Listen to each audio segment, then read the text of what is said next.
आजाद हुए तो खिलजी खिंचाया था, घर में ही मिली पराजय के कारण वो दिल आया था। मेवाड़ धरा के कुछ सैनिक पिंजरे को तोड़ गए थे और मुगलियों की आंखों को लज्जित छोड़ गए थे। अरे गौरा बादल चचा भतीजा लाखों पर भारी थे, तलवारी थे, बिना शीश के युद्ध लड़ा था, युद्धा करके रहे, जीत गई राजपूती और मुगलों के मुंड झुकाए।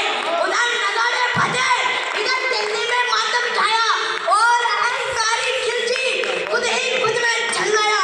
अरे बोला सेना से कुछ जाओ और मर जाना, अपने बेहुदे चेहरे मुझको नहीं दिखाना। दिल्ली जैसे बड़े दुर्ग की रक्षा न कर पाई, चंद सैनिकों के हाथों घर में ही मुंह की खाई। वो आजाद परिंदे से आए और उड़ा ले गए, तुम तलवार न खींच सके और राजा चढ़ा गए। उसने मुझे ललकारा है, ना मैं उसे ललकारूंगा। घर में घुसकर मारा है, घर में घुसकर मारूंगा।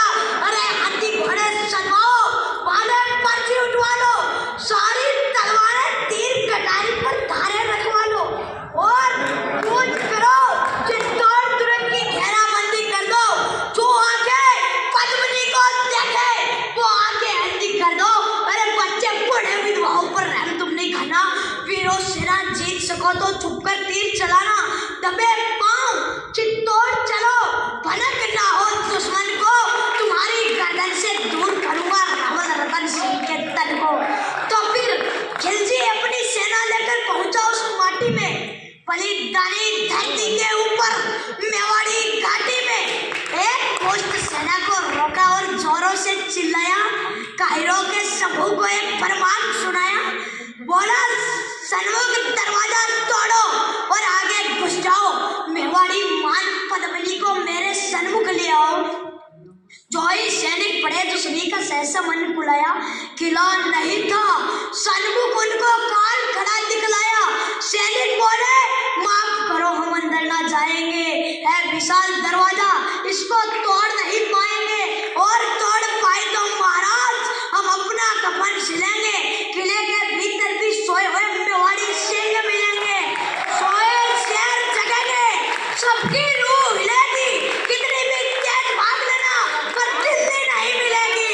वक्त अभी झुकने का है, मेरे आका झुक जाओ, सबकी खैर चाहते हो तो बाहर ही रुक जाओ।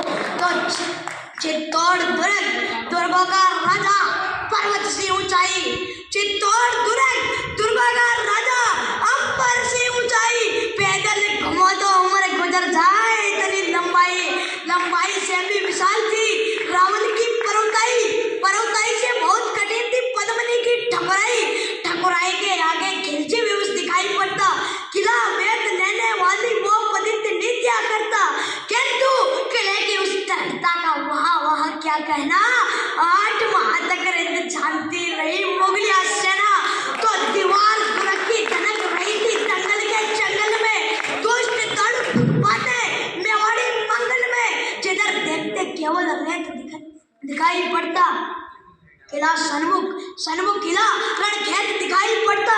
सुनो शस्त्रों शंकर का सम्मान किले के ऊपर, एक लिंग महादेव प्रधान किले के ऊपर।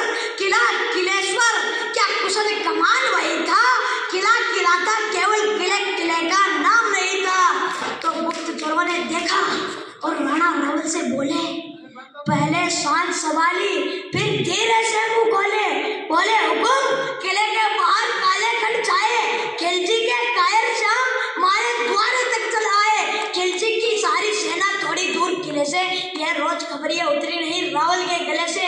थे महान बलवान किंतु दिन में कलबली बची थी, सच में उस दिन उनको गोरा की कमी खली थी, पर ऐसा नहीं कि सूर्य चमकना अपना छोड़ गए थे। इतिहास में आरोप लगा है कि जब दाना पानी खत्म हो गया तो लड़ने के लिए आए। उन इतिहासकारों के सामने मैं प्रश्न खड़ा करना चाहता हूँ कि जो सेना मेवाड़ से लेकर दिल्ली तक जाती है और खिलजी के चपड़े से अपने राजा को छुड़ा कर ला सकती है, वो सेना 8 महीने तक दाना पानी खत्म होने का इंतजार नहीं करेगी। सुबह किले से बाहर निकलेगी और कलेजा जीत के हाथ में दे देगी।